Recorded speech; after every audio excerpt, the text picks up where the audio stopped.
Hello, and welcome to episode 433 of the Crate and Crowbar. It is the 28th of February, 2024. At the time of recording, my name is Chris Thurston, and joining me tonight is Marsh Davis. That's me. Hello. Hi, Marsh. I want to pitch something to you. No. Oh, well. Okay. Okay. Thank you. That was the setup, so I would have just done it anyway, let's be honest, regardless of what you said. But anyway, what I want to pitch to you is a fifth season of True Detective. I appreciate I was just listening to the podcast you recorded with Jamie about Fargo and True Detective. I want to pitch it to you through the medium of the opening scene, if that's okay. All right. So if we can just enter that kind of imaginative space, right? Mm-hmm. Like, this is the opening scene, not the credits sequence. No, I don't think I think this is the pre-credits sequence, and actually we probably should try and figure out what the music would be that follows this. It's this. So we open on two weary policemen who've seen far too much, and those two policemen are you and me in this scenario. We are the new duo. And we're riding a bus to the scene of a crime because neither of us, as I understand it, can drive. Otherwise, we would be in a car. And when neither of us are talking to each other, we're kind of staring into the middle distance. Audience gets a strong sense of the magnitude of what it is that we're about to kind of be faced with, what kind of uncanny act of criminality that we will be forced to expend ourselves against in the course of the next, 5 to 10 episodes of prestige television. It's at this point that we cut away to like a broader sense of the society in which we exist, which will be the backdrop for much of this sort of psychodrama. And eventually it'll cut to the thing you're looking at on your phone. And I'm driving, I guess. And you sigh wearily. And then on your phone, the audience sees the words, "Police called to Willy Wonka event after refunds demanded." Oh, yes. I love everything about what this story is. I don't know if you have also seen it. I know you have, but... yeah. Although every time I see an AI-generated image, a little voice in my head says, "Kill yourself."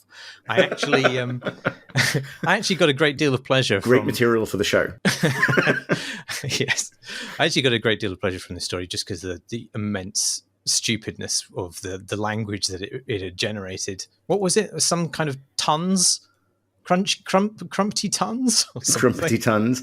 Yeah. I think so. Actually, at that moment in the show, once those words are seen, that's when we cut to our title sequence. With Life by Desiree. Yes, right. Yeah. You don't want to see a ghost. You'd rather have a piece of toast and watch the evening news.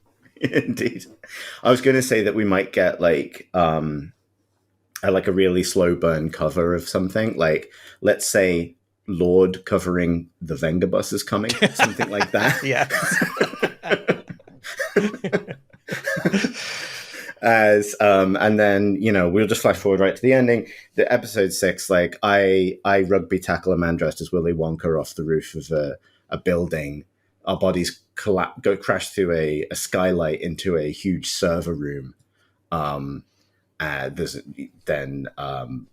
You ruminate on the pointlessness of this entire endeavor and walk away. That's the ending. We've covered the whole thing now. Perfect. Sold. Yeah. Let's see if HBO goes for it. Yeah. I mean, so what's happened is this. An events company has AI generated, as far as we can tell, every aspect of a live, immersive Willy Wonka experience, which, if you want to terrify me, is a trigger phrase of some kind.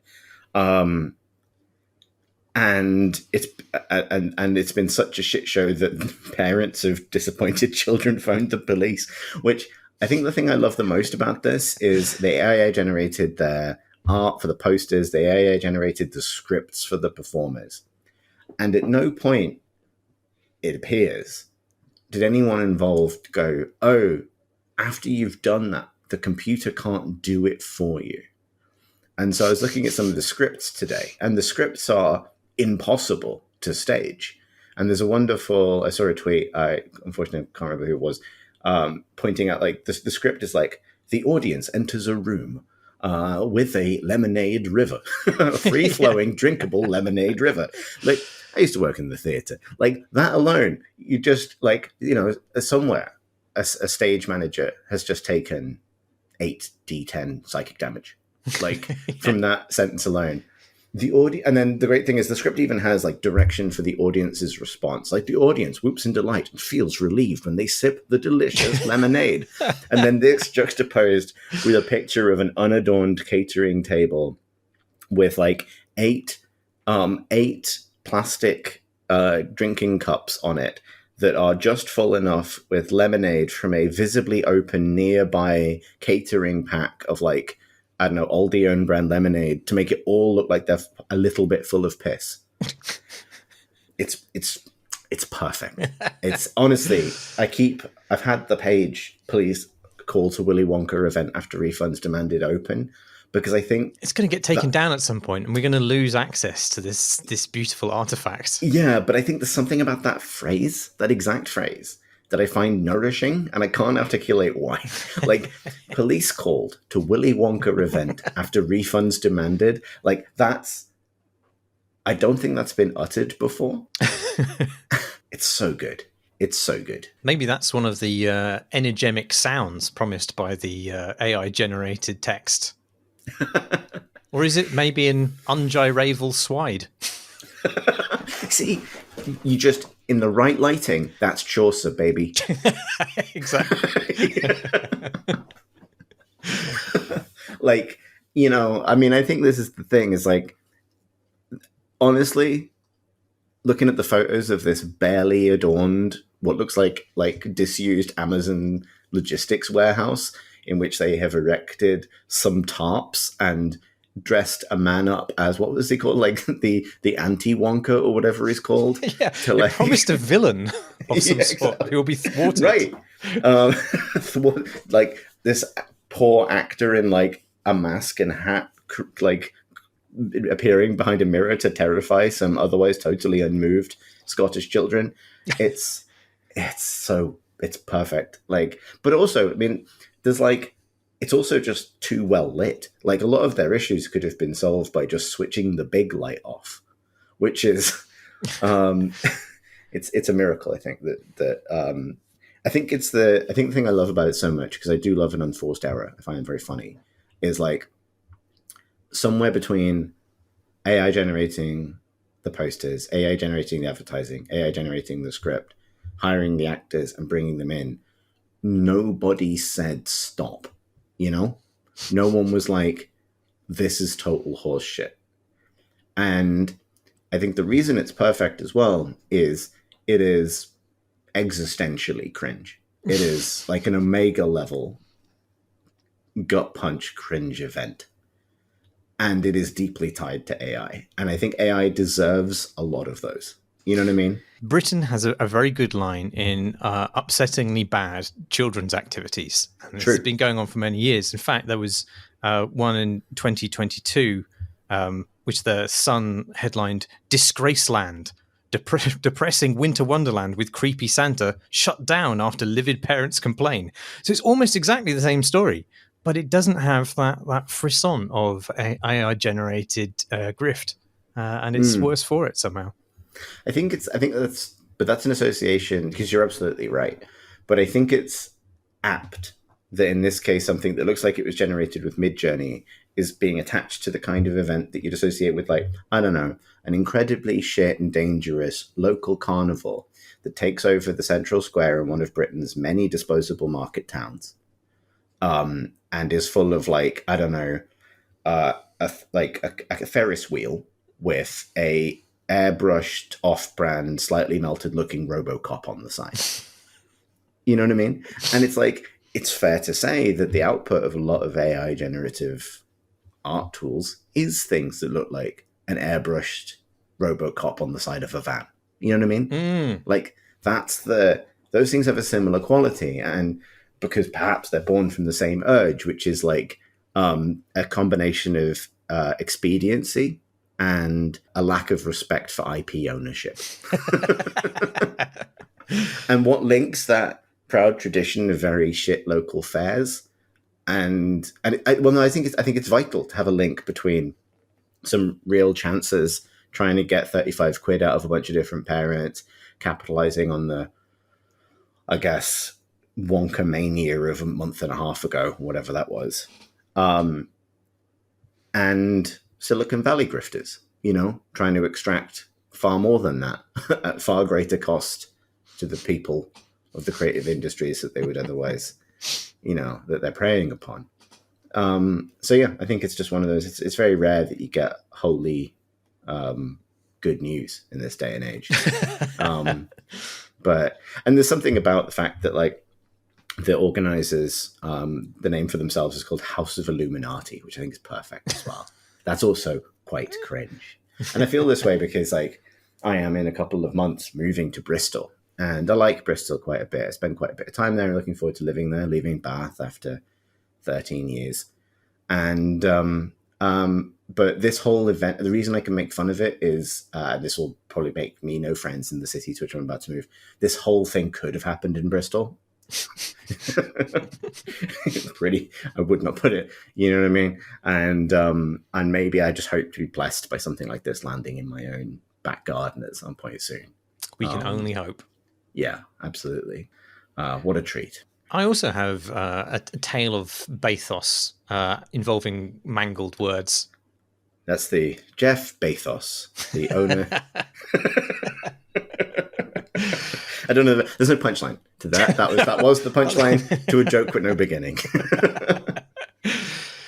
So a few weeks back, you may recall, Chris, in our Discord, we were talking about what turns out to be the sad fate of a first-person wizard game called Immortals of Avium.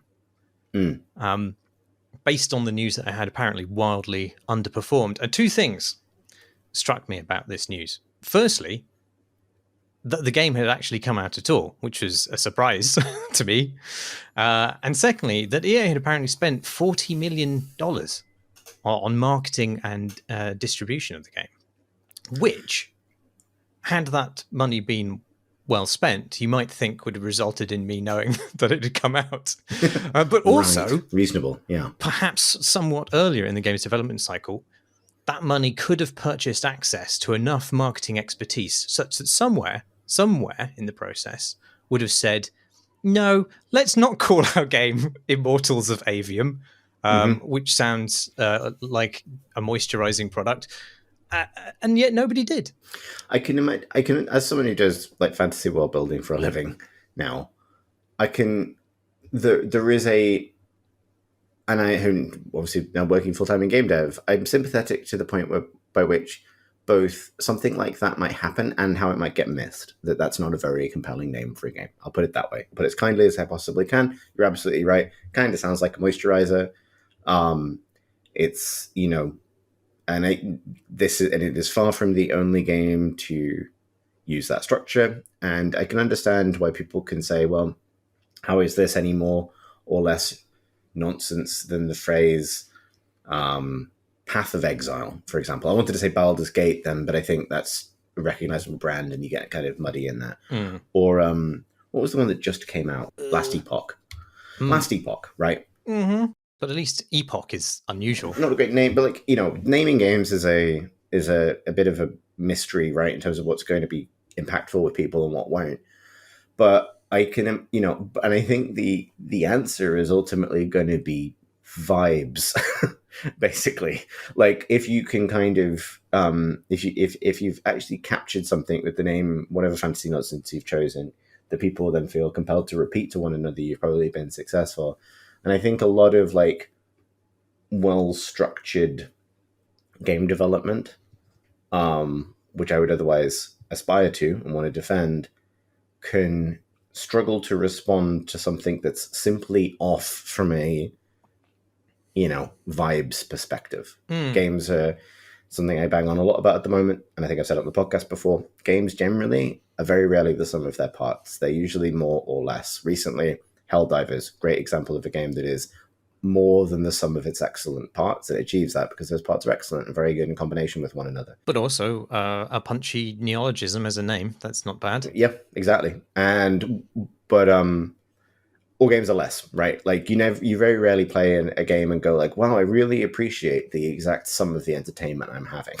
Like you are either charmed by the ways in which it kind of achieves some sort of impact on you above and beyond those individual components, or you're left wanting something that it's not doing or not giving you.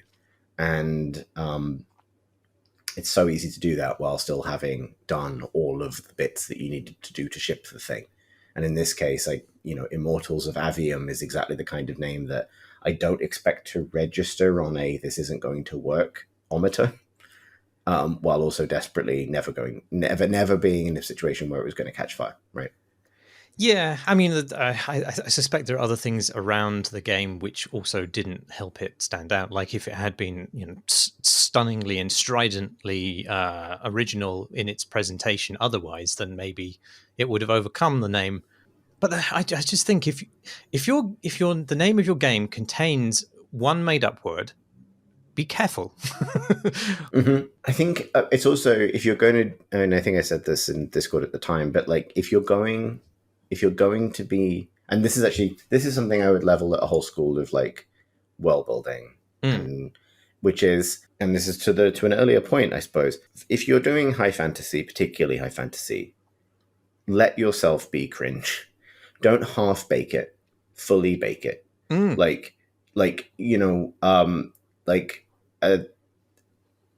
a love for like faux Latin that is not so. It's not like into the sort of the Warhammer extremes of like utter kind of like high Gothic nonsense, but nor is it meaningful necessarily, or in a kind of Latin nonsense phrase sort of territory. And it is just it's an evident fact that territory is shared by a lot of other products trying to sound fancy. It puts you in the same domain as skin creams. You know what I mean? Like, and so like the way to get out of like Legends of Avium is to call it Legends of Wizard Fuck or something. And maybe not that. That's a bad idea. But like you'd remember that. And it makes me think of like, there's an art also to like sometimes the completely nonsense names that games have. Octopath Traveler. Yeah, but that's a great name. I mean, right. There's so much about that that it intrigues you, I think. It's intriguing, but you can't say it's not like kind of a nonsense mouthful. The reason I do think it does work, that's the thing. But I think there's a magic to why it works and why this doesn't. And I guess that's what I'm trying to articulate, that I can understand why a critical process that's trying to assess like what is the right level of like evocative fantasy phrasing to sell our game doesn't pick up on the difference between Octopath Traveler and Legends of Avium. Yes, yeah, I suppose so. I don't know. Yeah, but I do think you need to go full cringe when you're going towards fantasy. I can't remember there was a game, it got cancelled in the end, that was being made by Avalanche Studios, which was like an open world Just Cause, but you were riding a dragon, or maybe you are a dragon.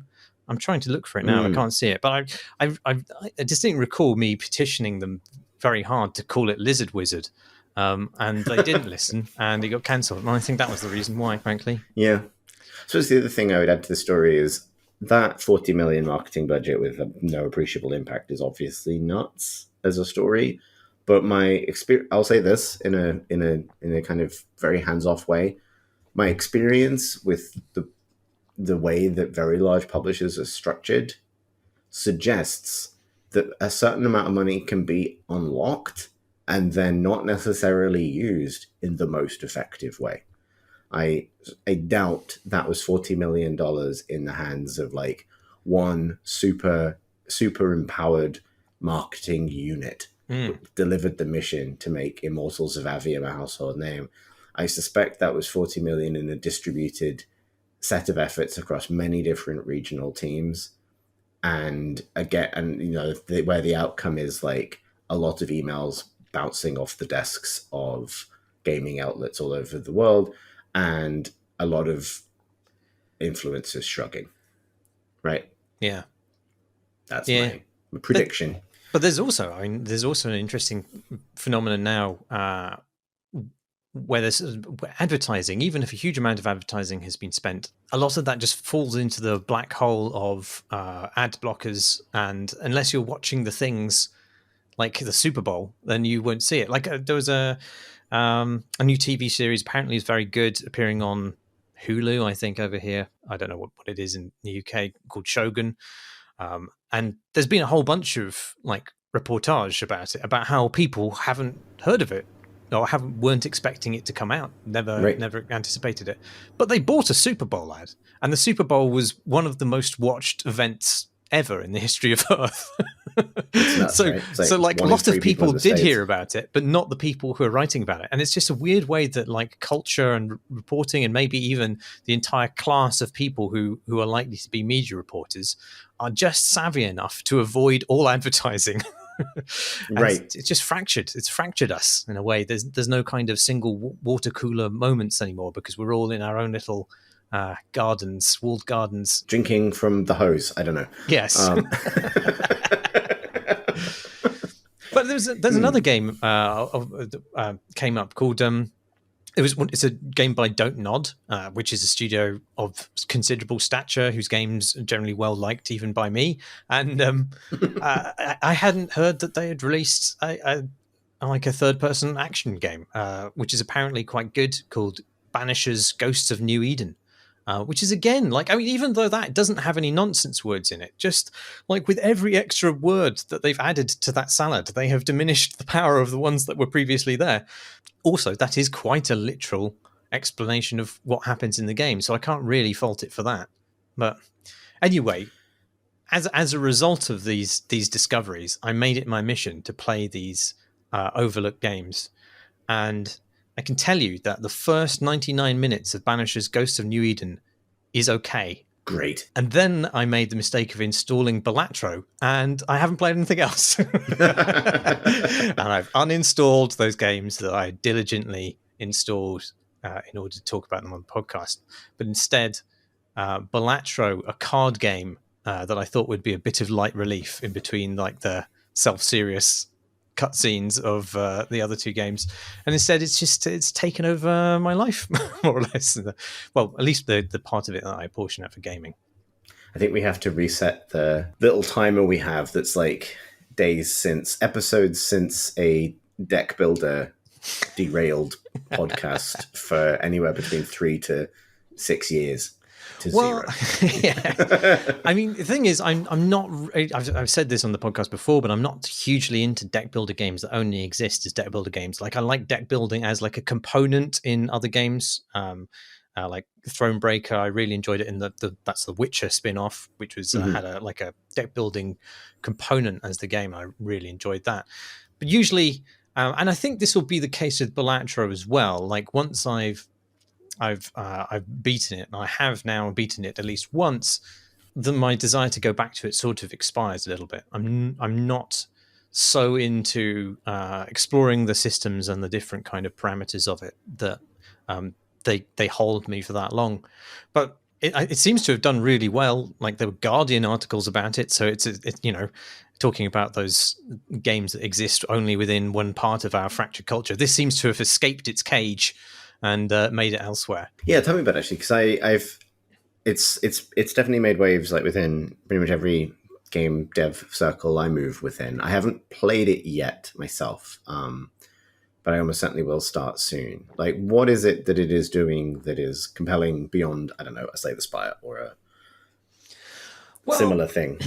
I think so. One of the things that hooked me is that it appears it uses a lot of the iconography of poker, but then immediately subverts it. So, within the kinds of cards that you'll have at your disposal, will be like occasional credit cards and a crumpled up receipt and a to-do list and these things. And all of these things commute particular powers. So there's a sort of playfulness to it. Sort of almost cursed card game aesthetic, where you're taking apart the rules of the game and reconfiguring them to your benefit. And I think that feels different and kind of more taboo in an exciting way than the sort of more intended ways in which you manipulate decks in other other games. So it has, in fact, I compare it more to Inscription, even though it's not quite as meta as Inscription. But it does have that feeling that you're doing something underhand in an intentional way. But like I say, it does use poker hands to score, but it's not exactly a version of poker because you don't play against an opponent at all. Instead, you're given like a numerical target to hit, and you have to play 4 hands, usually, of 4 poker hands in succession to cumulatively beat that value, that target. And different hands obviously have different values, and they are more or less equivalent to how hands are ranked in actual poker. So a high card is worth less than a pair, which is worth less than 2 pairs, and so on, all the way up to a straight flush. And you also get a chance to discard and redraw cards a certain number of times whilst you're trying to hit this target. And if you beat that target, you advance to the next round, and there's an even bigger target to hit, which is not interesting so far. But the fact you can completely fuck with the deck, the valuation with the deck, and the way it's scored sets it apart. So between rounds, you get to visit this shop, which allows you to buy special jokers, which you don't play. They just sit above the game, but they modify the game rules in fairly extreme ways. So one joker might apply a multiplier to your score for a particular round for every spade that you play in your hand. And another might say, okay, straights don't need to be formed from consecutive cards. They can be formed from cards which are one-off being consecutive. So like a straight would normally be a hand like 5, 6, 7, 8, 9. But now you can play 3, 5, 6, 7, 9. Right. And of course, that like massively increases the likelihood of you being able to form a straight from your hand at all. And then you might get a joker which then adds another multiplier to your hand based on the number of times it's played. So you keep on playing straights, and those straights just get more and more valuable as you go. And another then maybe gives you a 1 in 4 chance of permanently boosting the value returned by a particular hand whenever it's played. And so pretty quickly, if the RNG is like smiling upon you, you can build these absolutely staggering synergies which just blow away the targets you're meant to hit. And that's not even it, Chris. That's not all. What? The jokers are just the tip of the iceberg. You can buy tarot cards, which are these disposable cards which you either store for later or you can use them immediately, and they have effects to particular individual cards rather than to the scoring of the game. So you might apply a tarot card which causes one of the cards in your deck to return more points normally when it's played, or adds a multiplier when that card is retained in your hand instead of played. Or you could turn a card into another card so that you have 5 aces in your pack. And if you're lucky with the tarot cards that the game dispenses, and you do that enough times, you can pretty much guarantee that you'll always get pairs or triples or 4s of a kind on any draw. And then there are also other kinds of weird consumable cards, like these celestial cards that you get out of these foil packs, and they change the kind of raw valuation of hands. And so in the game where I actually managed to beat the game, I ended up making 2 pair the most valuable hand that I could play by a factor of 20. And 2 pair, if you're not that familiar with poker, is a hand that is normally very easy to get and is very low valued in terms of the normal poker ranking. But if you fill your deck full of duplicates, thanks to tarot cards, you're very, very much guaranteed to get it all the time. And then there are also other kinds of more powerful cards like spectral cards, which are like highly randomized, that they can change your entire deck to a single suit, for example, or they usually have some kind of sting in the tail. So one might create a rare joker, but it's a random rare joker, so you don't know if that's going to synergize with what you already have. And it also sets all the money you've earned so far to 0. Or then you'll get some cards which are boosted whilst it randomly deletes others from your deck. I haven't really got into those because there's so little time to like pick a strategy and double down on it before the target scores get too high to beat, that you can't really, in the mid to late game, say, I know, I'm just going to possibly completely fuck up my deck. That just doesn't seem to be possible. but maybe I'm just missing something. And you might think, as a result of all those synergies being available to you, it would be just incredibly trivial for you to beat the game. But the game is also throwing in its wild counters. It has these boss rounds. So like every 3 rounds, you hit a boss. It's not a kind of personified thing. It's just a numerical target, but with an extra set of rules to it. So like the rules are, this round, all the cards will be played face down. Or you can't discard at all. Or you can only actually play one single hand in order to beat the target. Or all the cards of a particular suit are now valueless. Right. And that's not permanent. That's just for that boss, and then it goes back to normal again. But those are often like a proper full stop. You know, I'm not quite sure how I feel about that sometimes, because it does feel like the game is just occasionally giving you a boss, which are randomized. They're not in a particular order as you process through the game. But some of them are just like, oh, okay, that's guaranteed instant failure. And I don't know if that's bad or not, because, you know, sometimes Solitaire just shuts you down too, and I don't think it's necessarily a worse game for that. It's not that easy to calculate the value of a hand in your head, because there's often a gazillion multipliers and so forth in play, and it'll give you maybe the base value of your hand. It'll tell you what that is, but it won't do all the kind of addition and multiplication to get your final score in advance of you playing it, which is kind of odd, because you'd think, well, isn't that sort of feels like it's obfuscating a lot of the things going on under the hood that are ultimately absolutely vital for determining your success or failure. And I could conceive of a game in which it was like it allowed your strategic repertoire to be a bit broader within a game. Like I said before, the targets rise so quickly that you don't really have time to choose more than one strategy. But I could imagine a game which gave you more breathing room, and you're able to pursue a couple of different strategies.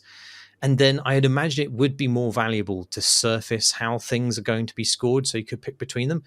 But I was thinking about this, and I was making notes for this. I thought, actually, no, I don't want that. I want just something completely digital, which says, you know, you might not be able to calculate this fully, but you probably have a sense of whether it is enough, you know? And maybe that's the high limit of the cognitive load that I could take. Because I think if you had lots of options, and and you're weighing up all these different equations in your head, I think it would become pretty exhausting quite quickly. So maybe it's better that you do all of your thinking basically in the round, in the time between rounds when you're figuring out what to buy in the shop. And then when you actually play a game of it, it's basically win-fail. Maybe you get a little kind of addition of tactics when you're thinking about how, you know, whether or not to burn through discards, or whether you deploy a tarot card that you've been holding back or something like that. But generally speaking, when you're playing the game, you're focused on achieving one thing, and the cards will either give you that or they won't. Yeah. But then again, maybe because it doesn't have that sort of like tactical crunch in the act of actually playing the cards, maybe that's why, now that I've beaten it, my desire to go back to it has evaporated. That's an interesting one. I think you're on something where you sort of, because I think obviously deck building as a mechanic can like be the engine of a lot of different experiences, right? Like it can be used in an RPG sense or a strategy sense or something like that. But crucially, I think a lot of these games are effectively, and this isn't intended to sound reductive, like successors to Solitaire, right? They are Solitaire card games. I think it's kind of cool that, you know, or also something like Free Cell, even my father's preferred Windows default install card experience, where, you know, they are engagements with the solitary engagements with the mathematical systems present within a deck of cards, right? And obviously in a digital context, you can pile on a lot of other mechanics on top of that. But I was thinking about our history of talking about these games, actually, and the experience is obviously, you know, accessible in terms of mechanical complexity and interesting mechanics and interesting ideas, and in terms of, as you said, like presentation style and sort of vibe, generally, to go back to that. but in another sense, they are quite intensely uh, personal experiences in quite a strange way, if you know what I mean by that, where it's like you're going to spend a little bit of time in the company of your own luck Right. and your own ability to kind of develop your understanding of those systems. And I Mm. think they're in that category of game experience where, like, I think they can generate interesting stories, for example, but they also have the quality of like, well, I got this card and this card and this card and this card, and then this happened. It tends to be how much the stories are going to go, right? Yeah. Like, Yes. and it requires like really equal, levels of understanding on part of everyone involved for that to be compelling. But when it is compelling, it's very compelling because there's something very human about being fascinated by what's possible within a system like this. Mm. And I wonder if that's the mystique that gets dispelled when one feels like you've beaten it. Because I think that's I'm not amazing at these games, but I have had long, sort of compulsions with regard to them, whether that's, say, the Spire or others. But I have had the common experience of like getting to the point where like I feel done, even if I'm not actually done, because I understand that I can't ever be actually done. But and obviously the developers can offer more specific, longer term, you know, uh, Mm. sort of targets to chase in terms of difficulty modes or achievements or something. Yes, but I always think, well, why would I make it more difficult for Yeah, myself? yeah, exactly. Whereas I think actually, like, I think a lot about like I think a pretty default image for me of my like teenage years is walking into the room where my dad's computer was, and he would be playing Free Cell, and he was not chasing new achievements in Free Cell or a different ending to Free Cell. He was just resolving Free Cell as a matter of habit, a bit like how I do the New York Times crossword every day. Yes, I Like, think I think this is my problem with these games is that I'm not necessarily able to make the kind of mental shift of gears to put myself in a space where I want to spend time primarily with myself.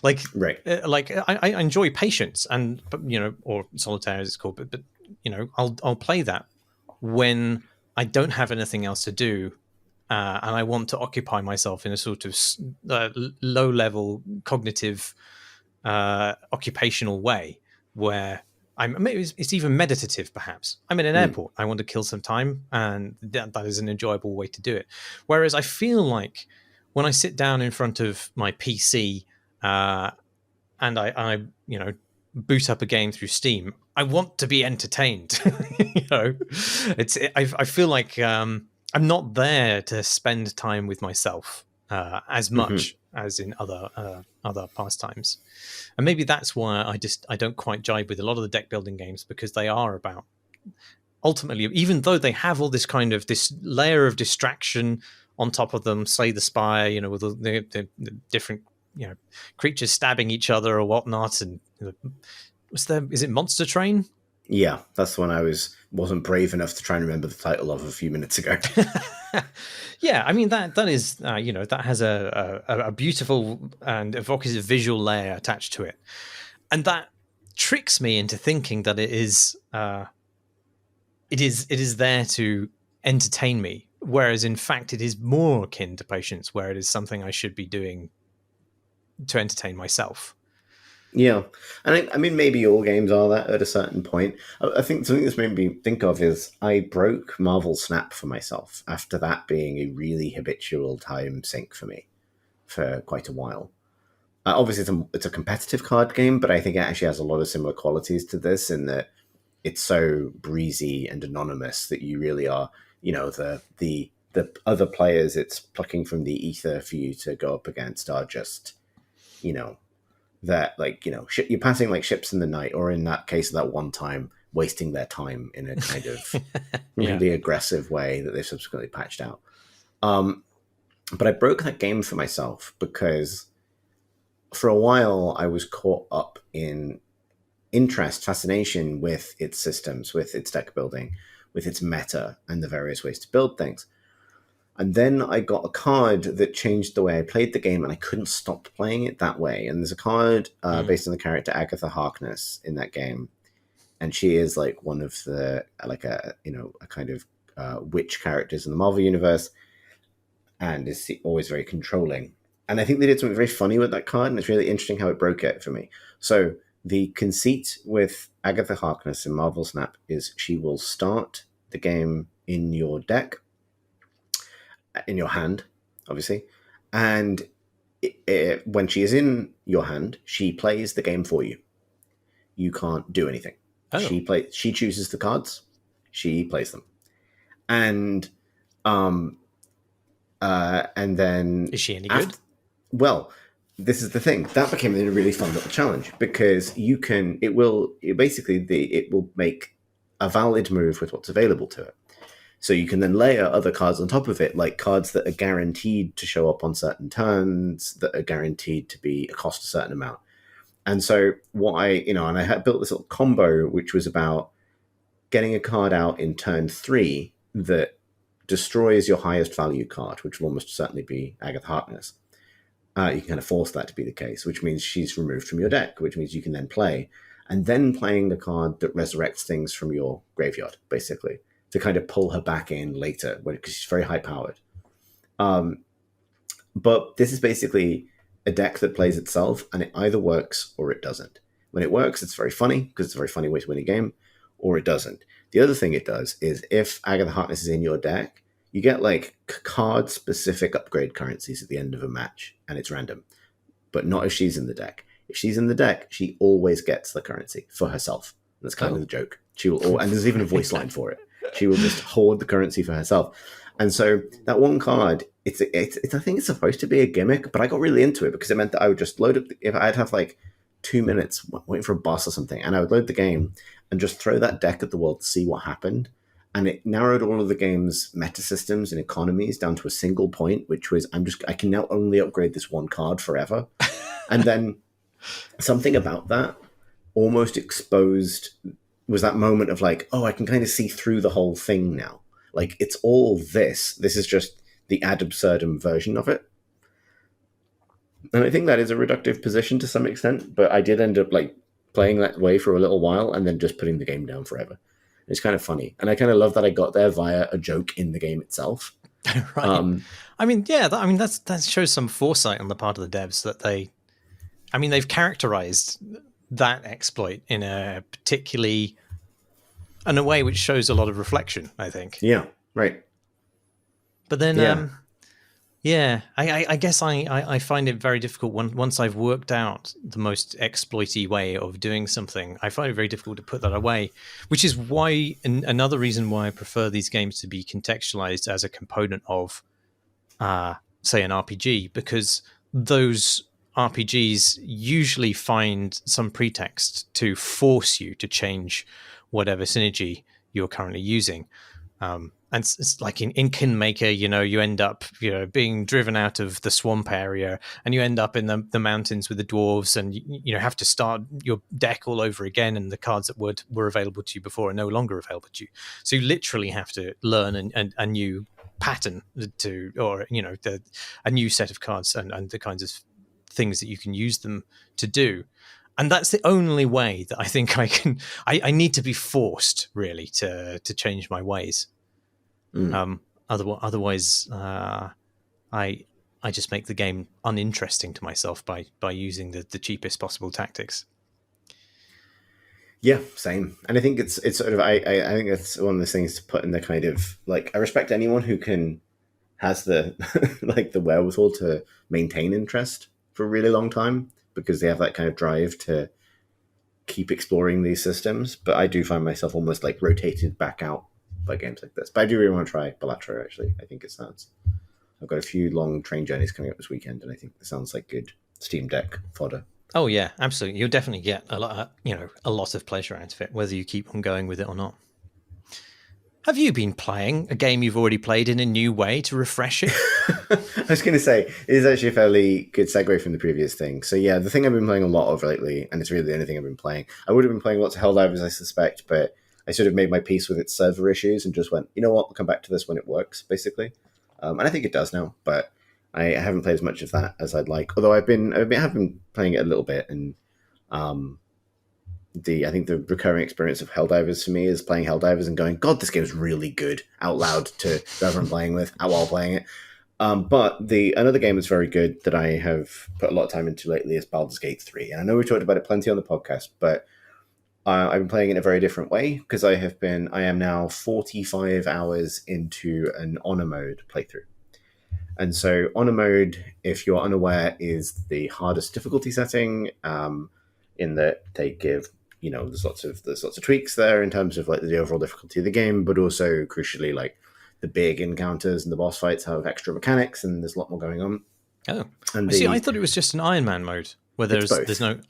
So they make it more difficult and they prevent you from saving. Yes. Wow. So it's significantly more difficult, and you are only allowed one save, and there is no loading it. Basically, short of obviously like it's you quit on exit, you save on exit, so there is no going back ever. There's no going back.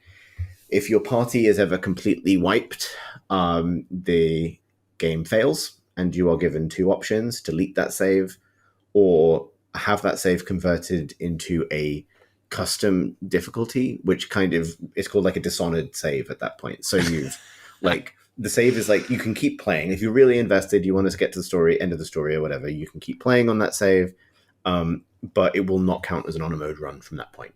It basically converts it. They have a custom difficulty setting where you can manually configure what elements of difficulty you want. It basically converts it to a custom difficulty game. But if you beat the game in honor mode, or if you get to the end of Act 3 and any of its endings in honor mode, it's a really basic thing. You get gold dice. That's it. That's what you get. And I just like from then on, for any subsequent run, if you want, you can have gold dice rather than blue or purple or whatever color they are. Wow. And but I think in another game that would be like, okay, sure, I'm not usually the sort of person who necessarily goes hunting for the big achievements, but I think it's a really, really it's a great demonstration of how systematically robust and interesting Baldur's Gate 3 is as a game, that it sustains this. Like it's worthy of this, right? Like, and what it does, and so I'm playing this playthrough at the moment, which I'm really enjoying partly because I'm a little less attached to it in terms of immersion or in terms of like the story, although I am kind of attached to it because I'm playing it to win. It's like that thing that you might feel, I think I said previously when I was talking about Baldur's Gate, is that, it is like a kind of lavish D&D campaign that's been constructed for you that you're allowed to cheat at. You're allowed to load a save, etc. And obviously in this, you're not allowed to load a save. You are, asked to be honorable in that particular way and own the outcome of certain events. But you are making this big investment, so you are going to min-max the fuck out of it. You're going to, it really encourages you to read the descriptions of bosses and figure out a plan and strategize. And if you beat someone in a way that is unfair, like, good. You know what I mean? Like, you're playing in a way that I think would be quite antisocial at the actual D&D table, because you are trying to break the encounters so that you win. But that's actually... Is that really the only way that they are winnable? I don't think it's the only way that they're winnable. I mean, there are people on YouTube and elsewhere in the Baldur's Gate community beating the game in insane ways. Like someone recently beat the game despite having a mod made for them that forces every dice roll in every circumstance to be a 1. Like people are stunting on the game in some really interesting ways, and that's in honor mode as well. Like in some really interesting ways. But what it does is it means that I like a lot of things about it. I think one thing it exposes is Act 1 is really scary. Act 1 is full of moments where you can just fucking die. You know what I mean? Like, and that's actually quite true of the general like level 1, level 2 about D&D experience in 5th edition. And then I'm at a point now where I'm racing through Act 2. I'm on the way to level 9, and like I figured out my shit. I've got a lot of good items for how I want to play, and like I am like leaning in to like, here's how I'm going to win this game. So my main character is a Like I went for a bard because I think you need a really strong face character, someone, because there are fights you can absolutely talk your way through in spectacular ways. And avoiding a fight, really good idea, right? Like if you can get past an encounter. And then the rest of the team is this, like, I rotate characters in and out a bit, but it's this like hit squad of very custom engineered murderers who are there to win fights in the most unfair way possible. So I have like a really amped up Karlach with a lot of, I've done every trick I know in that game to get gear and respec options and stuff like that to kind of amp up strength, just so that she can pick up and throw people a lot.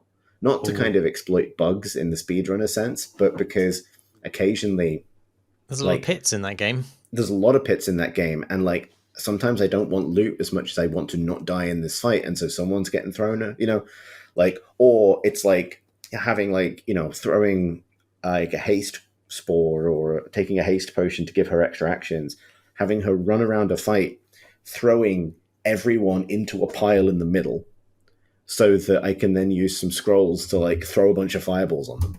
Like it's like it's a different, it feels very like D&D in the sense of like, yeah, technically I can do this, but it then leans so much harder into all the things about that game that are really interestingly systematic in different ways. Like I'm not doing some of the stuff that personally I find feels a little exploity, like what's called barrelmancy, where you pick up every explosive barrel in the game and just keep them in a bag somewhere so that you can then, you know, particularly have bosses that you have to actively aggro, you can like surround them in explosive barrels before the fight starts and stuff like that. But it lets you do all that shit. Like there's a fight in, I won't mind, no real spoilers coming if you haven't played Baldur's Gate yet, but there's a fight in an inn that's a really significant fight that if you lose it has major story consequences and also involves protecting an NPC who absolutely will do stupid things. And I spent time before that fight doing things like building staircases out of boxes between otherwise difficult to get between parts of the tavern, so that characters, not just myself, but NPCs, could path more easily between key locations, which was like kind of fun in a weird way. And like it looks weird because I've made it out of boxes. But in my mind, that's me as a player at the table saying, I actually want us to prepare for this by like repairing these broken stairs or something like that, right? Right. Like, yeah. That sort of thing. And then there are other moments where I think one of the reasons I'm enjoying it so much is you just have to live with things. Like I am playing a lot of the time, my default, as I think it is for a lot of people, is towards being pretty radiantly good in these games, you know? Because it's very easy to reach for the quick load button if you get a bad outcome or someone doesn't like what you tell them. And it's also the case that like, you know, if you're not so worried about the outcome of a fight, then maybe you do turn down a quest reward for a bit of, you know, kudos with the villagers or whatever. I'm not fucking doing that. I need all the money I can get. Pay me. Also, there's a moment in Act 1, there's an encounter that can be quite scary with a bunch of harpies, and they are kind of singing their siren song to a child who is on the seashore. And I went to do that encounter knowing it was going to be tough.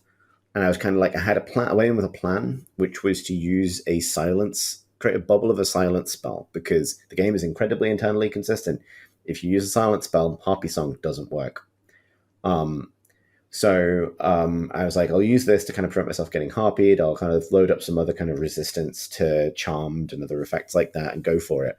And I initiate, and you also do a lot of things like sneaking and trying to initiate fights on your own terms, like surprising enemies rather than letting the cutscene play out, like kind of gazumping it. And I threw down this big bubble of silence on top of the little child who was enraptured by the harpy song rather than initiate the cutscene. And what this caused to happen was for two things happened. The child could no longer hear the harpy song because it was in the silence bubble. So the child was no longer enthralled by the harpies.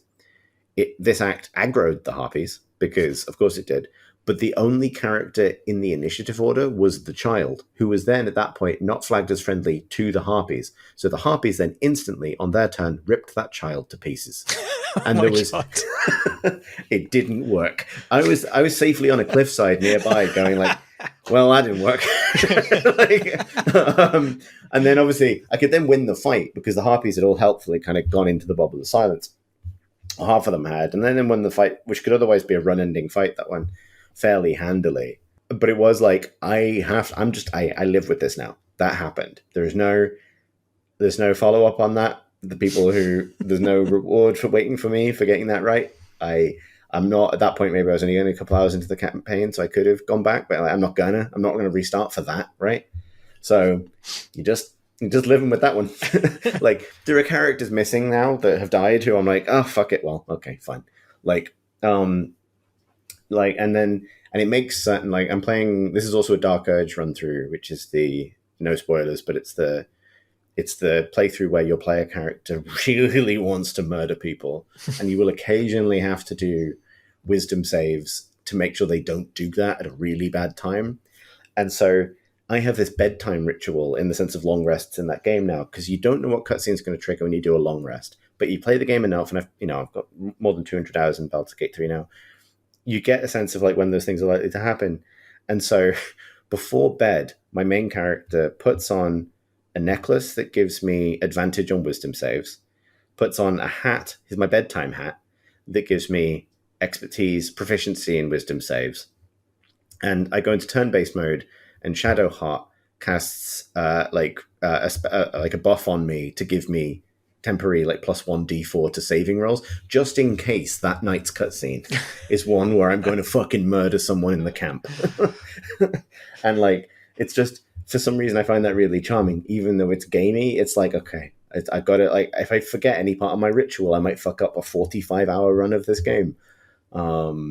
Yeah, it's really good. Like, I don't think I would recommend it to like anyone. And actually, what it's got me nostalgic for is like, after this, succeed or fail, I kind of want to do a very different run through the game. Like, I want to do like a pure story run through. Maybe install the mod that takes away the party size limit and just do like the gangs all here run, and approach it very, very differently and take some of this pressure off, because it can feel gamey.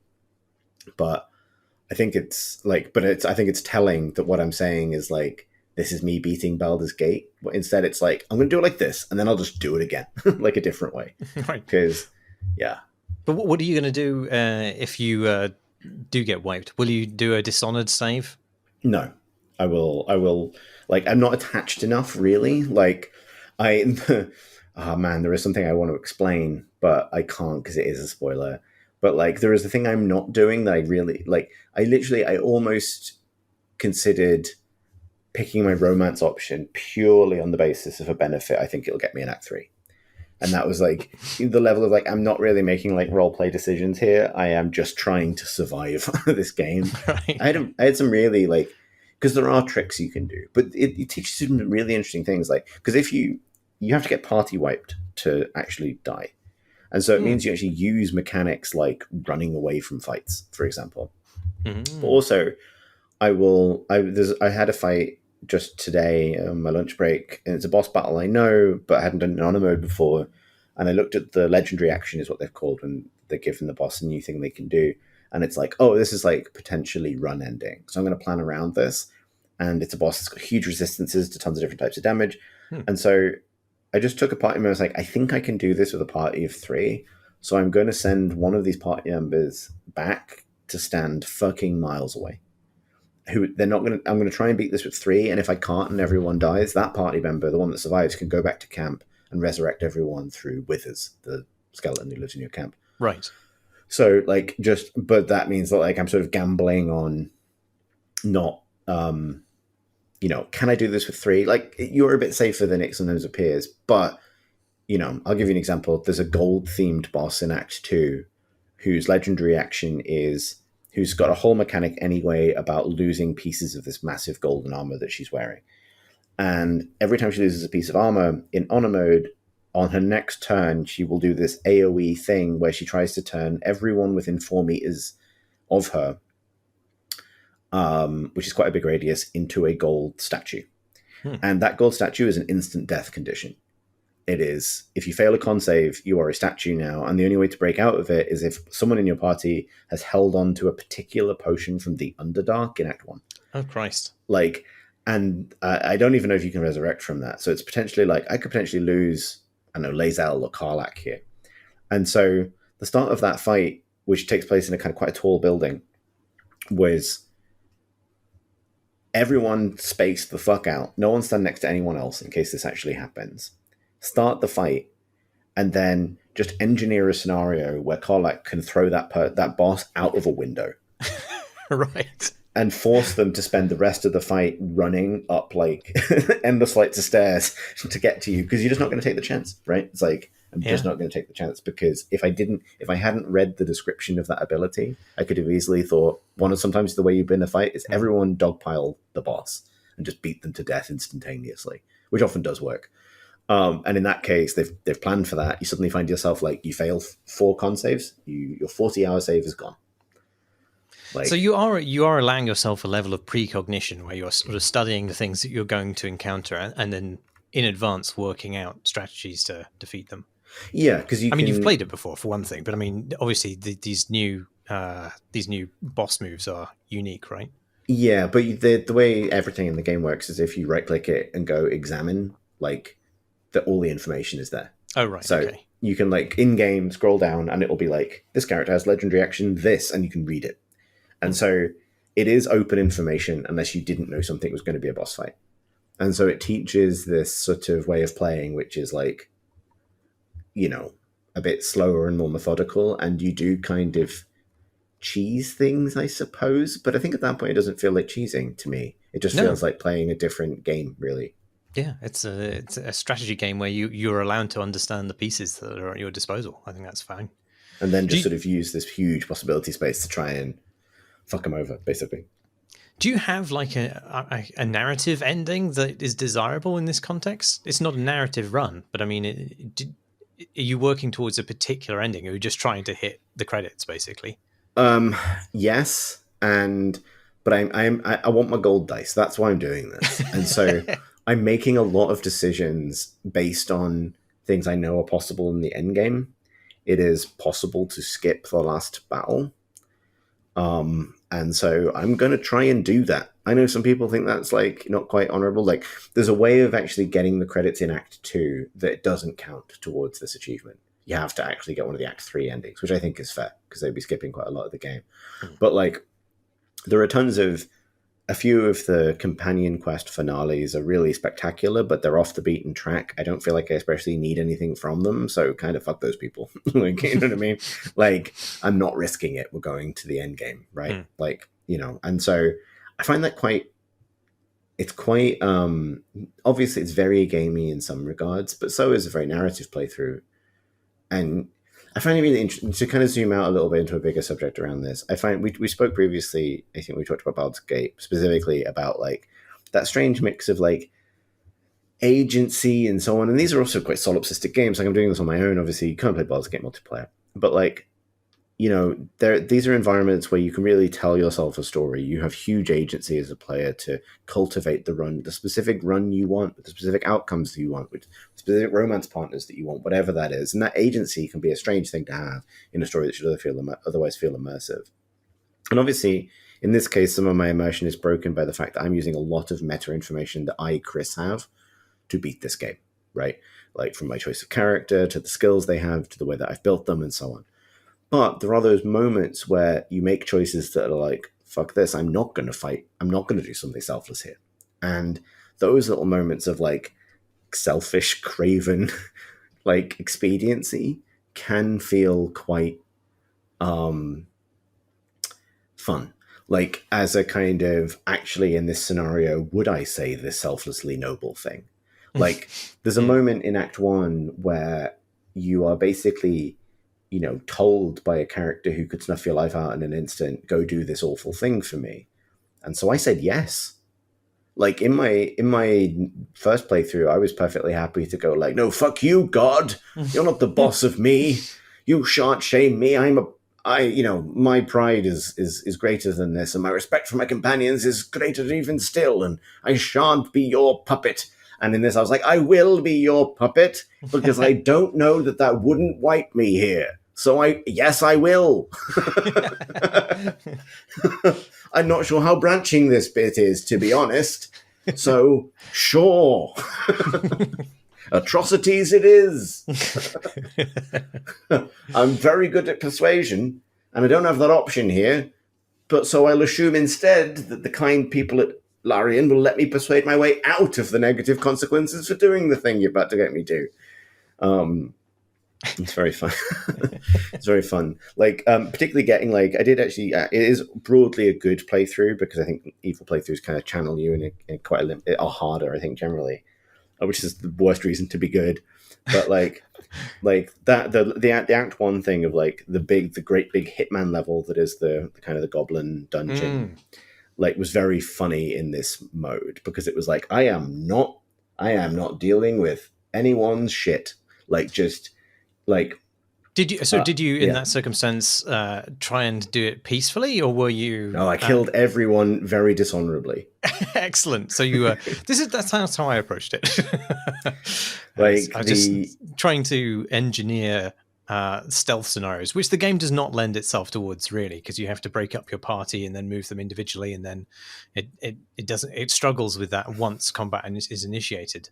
But yeah, that was... You can initiate combat, though, in ways that are very funny. Like, for me, it was that where you encounter Minthara, who can be a companion, there's, like, a bridge over a ravine, and there's a scrying eye, like, alert orb going back and forth. And those are, like, very resistant to almost every form of damage. But you can just throw them down a hole. Works instead. And so I had, like, this thing where my character, who's a ranged DPS dealer, really... standing kind of point, like he's gotten powerful now to the point where he's like combination of like win every persuasion check bard and just a man who owns a gun in like like I cast a gun quite a lot to solve problems. But then that fight started with like Carl picks up the scrying orb, throws it down a hole, then because of the surprised initiative thing, Shadowheart boots a different goblin down the same hole. And I just use every like haste, like multiple activation thing I possibly can to have Lae'zel beat the boss to death before they can move, and then quickly clean up. And it's not pretty, but it is like you do feel satisfied afterwards. Like, yeah, I solved that. Like the fight against the hobgoblin, Droragslin, that fight was like locking the doors, two characters on the ground floor, kind of holding the line.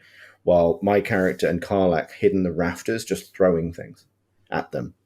And whenever a goblin would come up the ladder, Karlach would take that goblin and throw them off the ladder at another goblin further down. And that just kept working. And it was great. That sounds beautiful. It's great. Like, I really like, I think, I think it's such an extraordinary game generally, but I think it'll be a while before there's a game that I get both of those things out of. Like, I will play this just for the mechanics, and I will play this for the writing and the story as well. It's extraordinary the number of ways that you have played this and the length of time each one of those completely dissimilar experiences has taken you. Yeah, I mean, I do, because I thought that this was going to be the beginning of like a CRPG renaissance for me personally, where I would like maybe go back to the things I never finished the Pillars of Eternity series. There's, and I'd love to replay Tides of Numenera. That remains true, but I feel like I'm stuck in a loop now where like it has been a CRPG renaissance for me, but I just play Baldur's Gate 3 over and over again. And then they're going to, clearly they're going to do some director's cut or some big thing eventually, and there'll be more of it. And so I don't know when I'm going to stop playing this game, honestly. Perhaps never. Can I quickly plug two other games I've played? Yeah, please do.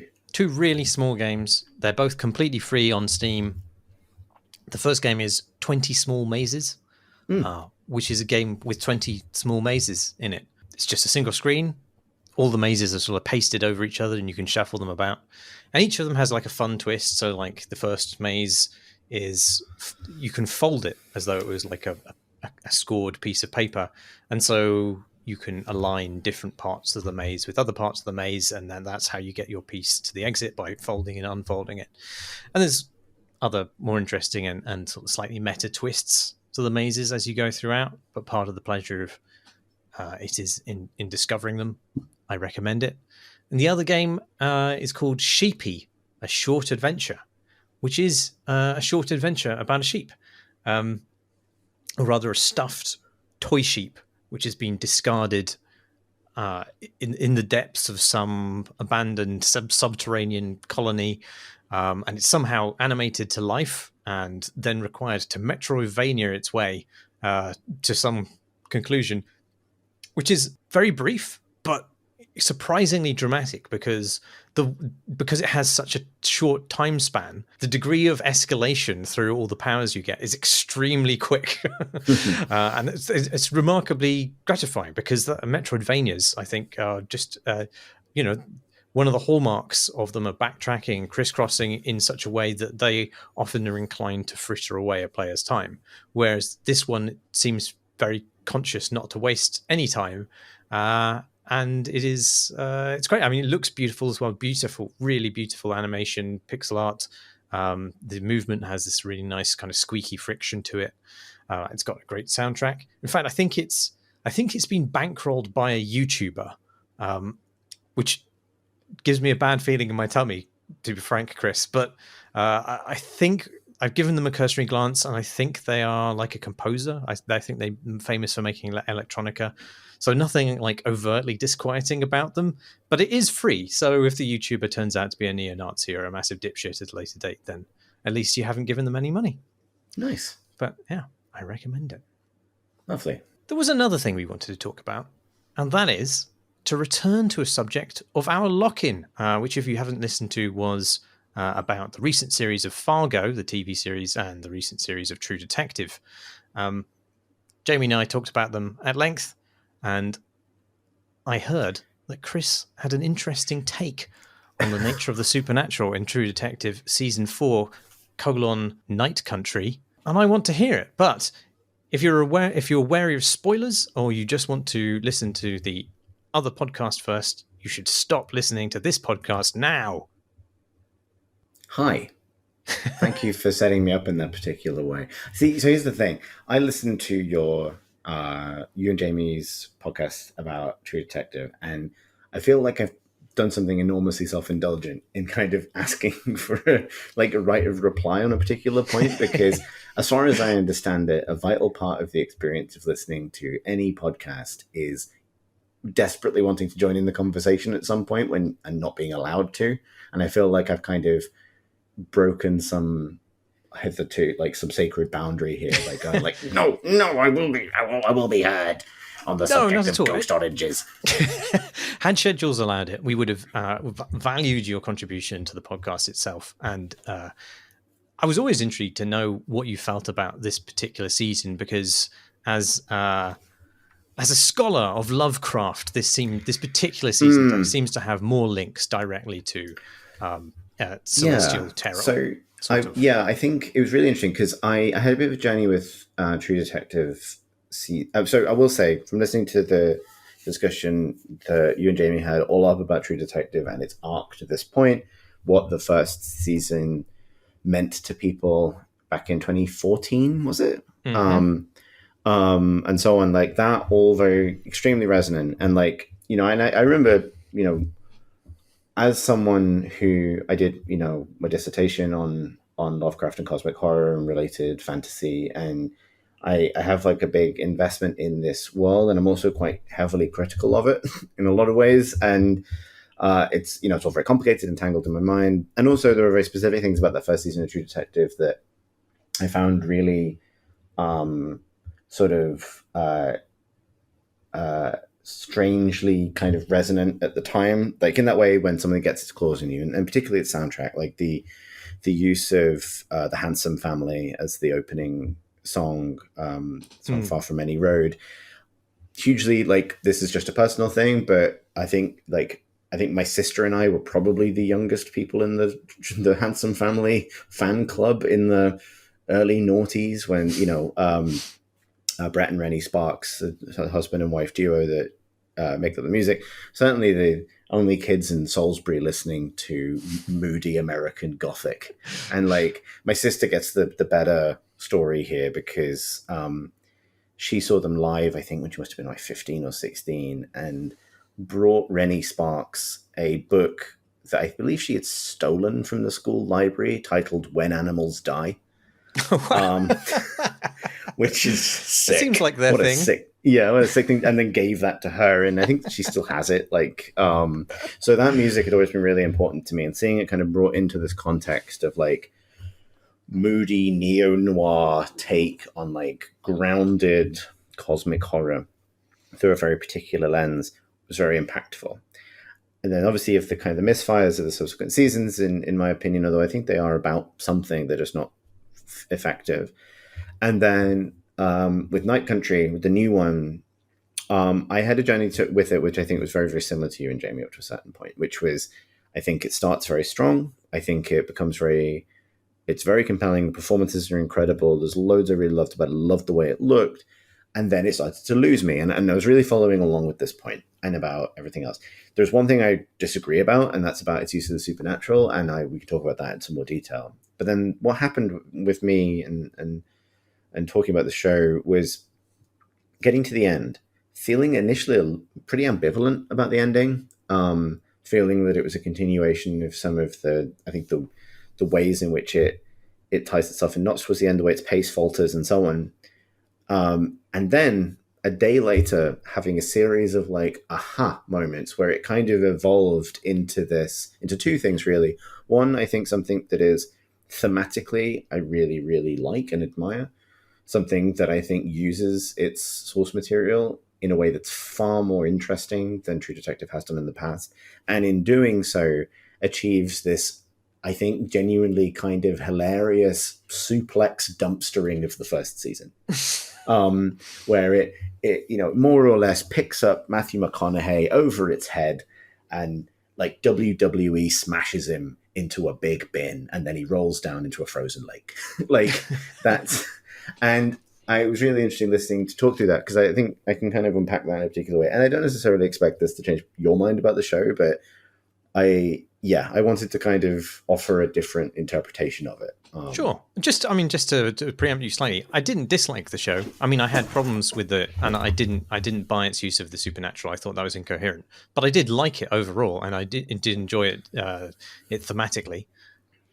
Yeah, and I think, and it'd be interesting because, like, I think on the supernatural thing, I think it's probably the best place to start with this, which is, to my mind, I think viewed, it makes it very easy to believe that ghosts are literally real, viewed through the lens of like ghosts, basically, right?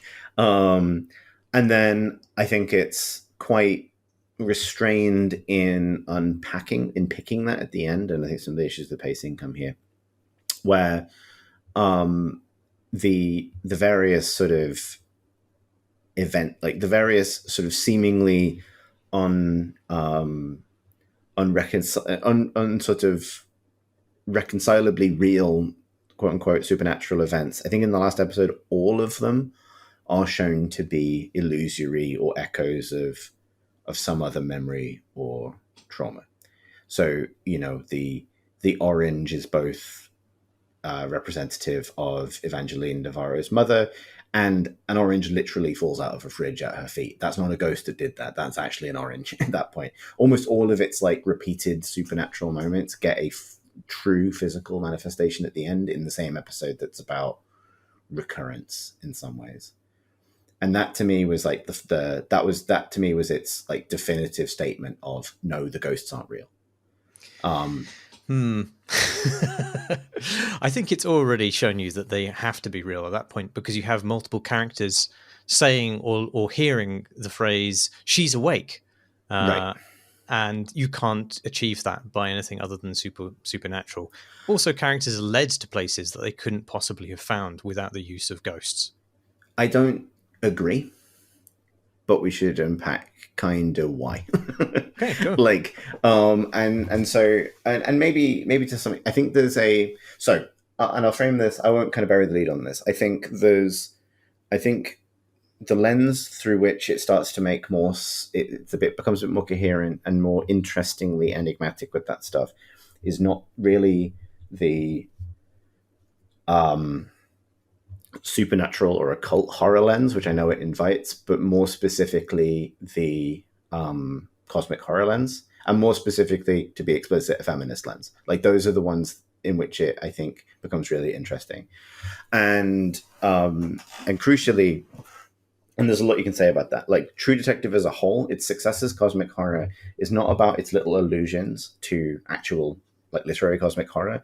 It's about partly the structure of its material, which is often about like Call of Cthulhu, the story, is not about people discovering and fighting Cthulhu. It's about someone assembling documentation that implies that Cthulhu is real. That is the actual action of that story. And then in the deeper kind of layers of it, yes, there is description of action, but crucially, almost all the horror takes place on someone's desk. And so it's always like True Detective, I think, has been quite effective at kind of mirroring that in the way that like layers of information intersect. And Night Country really makes a big point of that, a very unsubtle point at times, with like the spiral pattern evidence laid out on the floor, the emphasis on asking questions, staring at data, kind of trying to parse a pattern in something that might not have one, etc. But it also allows for the existence of this kind of like strand of information that is, and this is not totally unlike the other seasons as well, much closer to memory or emotion or things that are unspoken, basically, or unspeakable. And to make sure that I'm kind of landing the point, and then that is highly connected to basically dreams and memory in an initial sense. And does that make? I don't want to kind of just go off on one totally without kind of validating that that's not an insane thing I've just said. No, so far I can see that. Yeah, right. And so the thing that there's certain strands of like cosmic horror or cosmic horror adjacent stuff that I love because it can, and I think I'll put it this way. Lovecraft tells on himself in ways that are very fucking obvious, and you know, there've been stated many times about Lovecraft's attitude on race and women, particularly. That man tells on himself all the time in some pretty unsubtle ways. He also tells on himself in a ton of very subtle ways as well. Like the things that Lovecraft and other cosmic horror authors can presuppose as cosmic level unknowables are sometimes just the lived experience of people you're not like.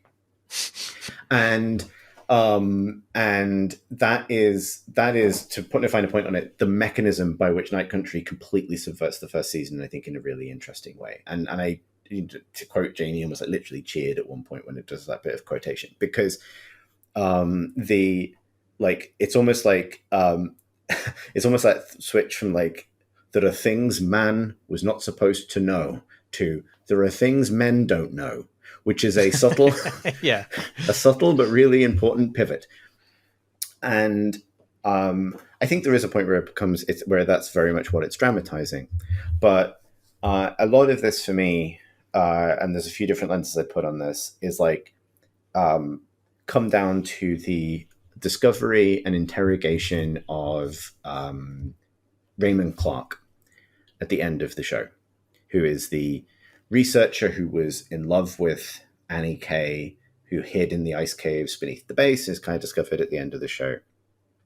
And it's kind of, and actually very quickly, it kind of explains the whole thing in through one lens, at least to some extent, to the extent that he understands it. And I think the show is strong, and I don't want to do like a whole hour on this. Like the show's strongest moment in I think dramatically is when it finally shows Annie Kay's murder. That sequence is horrible, and it is hard to watch, and it is also, I think, really integral to this idea that like it is group masculine violence by a group of people who are otherwise framed variously as like scholarly or monastic or peaceful, and they are previously purely only victims in some ways, like naked in the ice, etc. And they are shown to be capable of this vicious but also mundane in its viciousness act of violence against this woman who's rightfully angry about the thing that they're covering up. And he is complicit in that as well, Raymond Clark, right? And yes. then and he lies about it as well, which I thought that was a moment of brilliance, which recalled some of the ways in which the interrogation scenes are used in the first series to great ironic effect, where, you know, even in extremis, he does not admit his culpability in the murder Right, of Annie. exactly that. And that's, I think, the really key point of the show. And the thing I really enjoyed about that ending is, so he is described as another character, again, in a fairly arch, kind of stylized way, as he's in the Night Country now. And if you understand the Night Country to be basically the domain of unspeakable feelings and griefs and source wells of outrage and, you know, evil, frankly, in terms of the violence against women that the show depicts, then he is a person who is quite literally, in the drama of the show,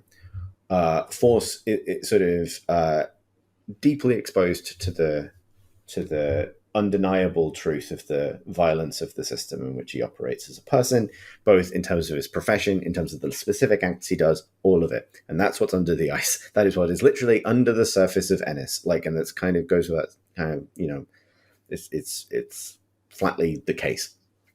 He is trapped in that environment. Quite, you know, for his own protection, he hides in there for a while. He is in the Night Country, and then when he emerges, he does sort of lie and dissemble. And that interrogation scene where he's the disheveled man being kind of interrogated by two cops, that's the important mirror with the first season, I think. And that's why it's so important that it's him that says the line, "Time is a flat circle," and repeats it. And I think it's really important that that is almost immediately dismissed, because that in the, you know, in the first season, that can be part of like Matthew McConaughey's kind of like whistling nihilism that we never quite get to shrug off. Whereas in this, it is openly and explicitly an act of self-defensive bollocks. Okay, that really works for me, that explanation, because I thought that was a cheap way to align the emerging mythos of Night Country with the earlier and contradictory mythos of True Detective. But what you're saying is that is he is echoing something which is intentionally there to be discredited. Yes. And okay, yeah. Okay. And I think it's what it's to say is that effectively what that line means in context is it's that nihilistic point, nothing means anything. It's also, we can't change the way time works, right? True Detective has previously contended with often pretty awful men contending with the unbeatable realities of time, and it presupposes that these systems that they exist within are so monumental and so terrifying, so much bigger than they are, that there's nothing you could possibly do about it, which is the cosmic horror perspective. And what I think Night Country says is like, no, you just cannot face them. And then, you know, and crucially, like, although, do they? I mean, do you think that's borne out by the efficacy of the investigation? Because I feel like it ends in a similar place where the cops resolve their crime but do not really confront the larger crime. Sort of. So then this kind of brings me to the other thing I was going to add to this, which is, so the show True Detective All Up, very, very interested in dream cities. That's where I was going to go with this. The first season references Carcosa quite a bit, which is from, I believe, an Ambrose Bier's story originally, but also recurs in The King in Yellow as a kind of, is referenced repeatedly by Robert Chambers in that story. And cosmic horror and dream fiction and the kind of related kind of philosophical fiction is full of these sort of like dreaming cities, basically, these lost cities lost to time. And Ennis is pretty explicitly that. Like, it's a city trapped in this kind of these days of night, this dream. It has that quality to it. But I think the key to unlocking kind of what Night Country is doing is understanding that, like, there has been another act of like very of, I think, brilliant subversion of that trope in a feminist context, or even just a kind of humane context in the past. Like, the text that's important to the end of True Detective season 4 isn't The King in Yellow or Carcosa or something like that. It's The Ones Who Walk Away from Omelas. Oh, okay, yeah. Like, and I feel like by Ursula Le Guin, like, and her, like, that notion of this, and I think that is basically adapted here. Like, I would kind of describe True Detective season 4 as like a bit of Mountains of Madness in terms of the setting and in terms of that idea of there always being kind of layers of time and kind of a fathomless sort of mystery beyond the one that we're experiencing, but crucially, Omelas, because that is, there is that line. I'll paraphrase, like at the end, and if you're not aware of the short story, Those Who Walk Away from Omelas, the spoilers, I guess, that is about a festival that takes place in this kind of dream city of Omelas every year, and the people there live a fairly utopian life. And that part is I think inverted in the show, right? It goes from being a summer festival to being this kind of brutal winter sort of like period. But crucially, the town of Omelas can exist because of the suffering of a child who lives in the depths of the city, and there will almost always be a suffering child. And the point is that at a certain point, the inhabitants of Omelas come to know this and kind of accept it and treat it as unchangeable. But there are those who walk away from Omelas, those who leave, and the story Omelas ends the same way by basically saying, like, there are those who leave, they may not exist anymore. We might not know if they ever existed. And that, like, you have Calarice's character, Evangeline, from the start of the show say, I wish I could walk away from this constantly. Like in almost every episode, she's like, I wish I could walk away from this. Or stop existing even. Or stop existing, which is what her sister does. And at the end, that is what happens. And I think that's like, it's like the thing that she steps away from is that cycle of like direct contention with these forces that are otherwise at work. And that lens, I think, also really reflects really nicely for Pryor, for young, like Peter Pryor's character as well, who is a man who is kind of fucked for life, as it's kind of put, by what he does, but also is a character who takes direct action off the path. When he shoots his dad in the head, you could go into quite a lot of like the significance of shooting people in the head in this show. But like he is kind of removed from that path, and there's lots of interesting mirroring with that like he has fallen into the night country before, he's fallen into the ice before. Previously it was his dad that kind of rebirthed him into that world. He becomes a cop, etc. It's not subtle with this. And then he's the one who then puts his dad back in the ice at the end, and like that's the area where I could just go on and on and on. But it's also why I think it's so important that the show is so ambivalent about cops as well. Like that, it's a very blurry line. Everyone's deeply unprofessional. It's not really a show about cops in some ways, because it's just attention everywhere. And I think it's because it's taking the stand that like actually there isn't a huge distinction between the violence inherent to the police in this context. There's two kinds of police. I think that's important as well. Like, and then there's the kind of the corpo security element of it, and it's all one kind of. It's all one thing rather than a specific comment on any given part of it. Anyway, I've rambled a lot about True Detective, but these were the thoughts bubbling up in the course of listening to that previous exploration. Is that resonant with your experience of it? I don't want to just monologue. Like that's no, it really is. Yeah, and also it's also resonant with what I felt about the conclusion of which allows the characters to redeem the sort of nightmarish devil figure. Whereas in previous seasons of Fargo and in other Coen brothers films, there's this unkillable, nihilistic figure who dispenses justice and cannot be denied, or dispenses injustice, and he is a manifestation of the injustice of the universe. And in the end of the latest season, just some very nice Minnesotans diffuse him essentially by feeding him pancakes, which I feel is just like a nice repudiation of that kind of nihilism. And to hear your gloss of the way that Night Country works, it is also to some extent a diffusal of that blank nihilism of the first season of True Detective. Although I would say that the first season of True Detective also somewhat diffuses itself. Like, I think the arc that Matthew McConaughey's character goes on in that is to realize that not everything is as pointless and inhumane and cruel as he came to believe. And at the end, it's really the friends you make along the way that matter. And then they go off, Woody Harrelson pushing his chair into, a beautiful friendship. And I kind of think it has touched on that, but certainly in the way that the the the contingent of fans of the first season of True Detective who are angry about the latest season, certainly in the way that they have built up Matthew McConaughey's philosophy as like some sort of indelible truism. I think the new season does effectively smash that.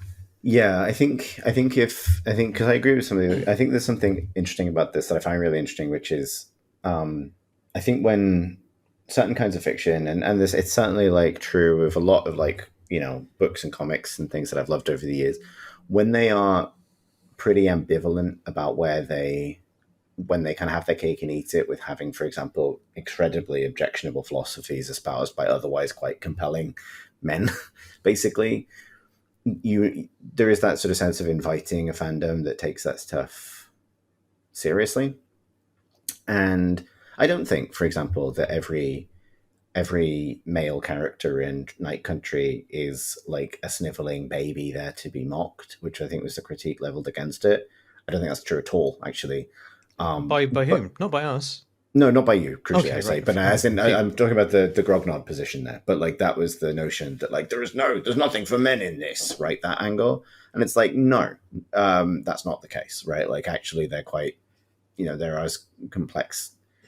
It's as complex a depiction as any other character in the show. It's just less interested in romanticizing certain positions, right?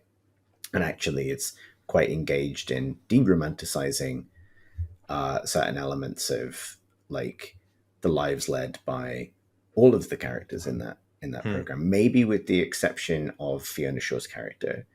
And I think there's, you know, she is sort of as close as the show gets to a guide, basically, as the person who's basically the ferrywoman between kind of domains.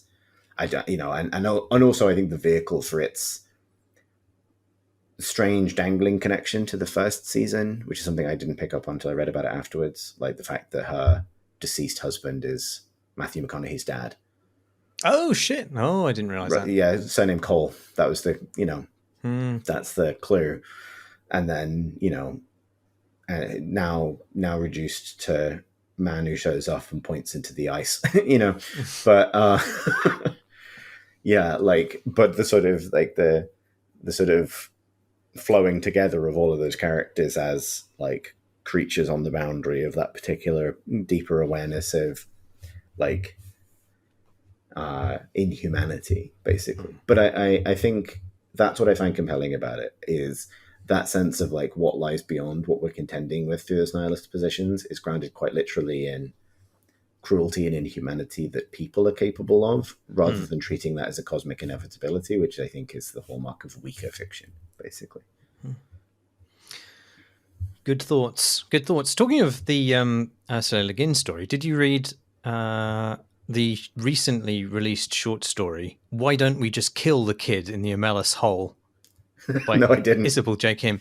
It's brilliant. Awesome. And definitely horribly resonant with many of the terrible things that are going on in the world today, I think. But it's, I won't say anything more about it. Idea. The title does give you a hint as that is a spoiler warning and also a trigger warning. So yeah, go into it with some caution, but it's a powerful short story. Awesome. Well, thank you for allowing me to talk about that. Like, it was a pleasure. Because I came away like then feeling like sort of I will say this, I'm now really excited for what Issa Lopez does with True Detective next, because I think this was like, I love it when the things that are compelling about cosmic horror level up a bit like this, and sort of a good example of the form. So excited to see where that happens. Very much so. Yeah. The ghosts are still bullshit though, Chris. You know. I don't think so. I think through that dream thing, I think it works. But you know, I also agree. I agree that like it's not. Maybe that's the interesting tension in it, where like I think ideas wise it works, but the execution is that of a jump horror ghost film. Yeah, I think that's the point of dissonance that I object to. I don't have a problem with ghosts being introduced either as metaphor or as real things per se. I just think the way they operated, like, yeah, I don't know. I mean, Yeah, why are ghosts scary, Chris? Like, what's in it for them? Is the they are question they're our that, own traumas. I hate to kind of Flanagan all over this, but yeah, why the question of why ghosts do what they do is the problem with all ghost fiction, and the fact that ghosts aren't real. So I mean, ghost fiction has a problem with that as well. But like, you can have ghost stories in which the ghosts are like ethereal echoes, which are like barely intelligible to those who are still alive. And yes, you can absolutely have like vengeful specters whose death was so hateful that it has somehow psychically soured the very environment in which they passed. And like, fine, if we're gonna have ghosts, those are the ones that are at least internally consistent. But like, I find it hard when we have ghosts who, for no real reason at all, can only communicate through visual metaphors and jump scares. Like, that just seems like that's an odd way for them to pick. Like, if they can manifest themselves and they can point at you and scream, they can probably just say, "Yeah, go down there, mate." You don't need to create a set of ghostly footprints for people to follow. Anyway, I think, but ghosts are metaphors. Like, and like, trauma can manifest as, kind of cryptic patterns of behavior, or as sudden moments of deep terror, right? Both of those things are emotionally true. I think I'll say this on the subject of True Detective, Night Country, and ghosts, which I really loved about it, which is obviously, in my opinion, the ghosts in that show are very much there to represent the fact that Jodie Foster's character, Callie Reese's character, are and Evangeline's younger sister are those people are haunted by things in their past, right? It's as simple as that. It's as straightforward as that. It's what ghosts are most typically used for. And then there's that moment later when all of the things that have happened to Prior have happened, and Fiona Shaw says to him, paraphrasing, "You're haunted as fuck, my boy. You're haunted forever now. What you've done, you got ghosts now, my guy. And who you going to call? Maybe a therapist, but you probably couldn't even tell them. So good fucking luck." But we never see the ghost of Hank Pryor, his dad, show up to bully him or give him a big boo. We just know that for the rest of his life, when he walks into the room to give like Danvers a folder or coffee or something, and he looks really, and he's lying awake at night at the end of it, we know he's seeing ghosts. Like, we don't have to be shown them at that point. We know how this works. And I think that's the key, is like, he does something kind of heroic, both to save Danvers's life potentially, but also, not to get too lost in it, but like, the Solal researchers are sent out naked into the ice to confront the reality of kind of the thing they did. And it's not a surprise that they die for physical reasons, but also they die in a sense of like shocking confrontation with the cold reality of what awaits them in the Night Country, right? Right. And then eventually Raymond Clark dies the same way. What you see at the end is like Pryor curled up in bed, warm and safe, but like tortured by this thing that he has done. And that's what the ghosts are. Yeah. They're the kind of, the voice of that cold place that you haven't gone yet. It's and that I think is operating at the level of metaphor, but I thought it was quite effective. Yeah, no, I agree. I think if they hadn't had them link together bits of the plot, then I think that would have been more effective. But I think they tipped their hands to making them too real in a way which served the writers. Yeah, I think it's also of something that I do agree with, which is that like the show, it does suffer for like moments of deep unsubtlety just in its production, like the music cues and so on, right? Like it's me saying like, I'm having a big old chinny reckon saying like, might we consider that this show's actually about dreams when its title song is literally Billie Eilish's "When We All Fall Asleep"? Where do we go? Yeah. Like, no, it's Bury a Friend, but like revolving around that line. Like, know, it's like, it's not a big leap. Yes. Anyhow, that cool. was more True Detective.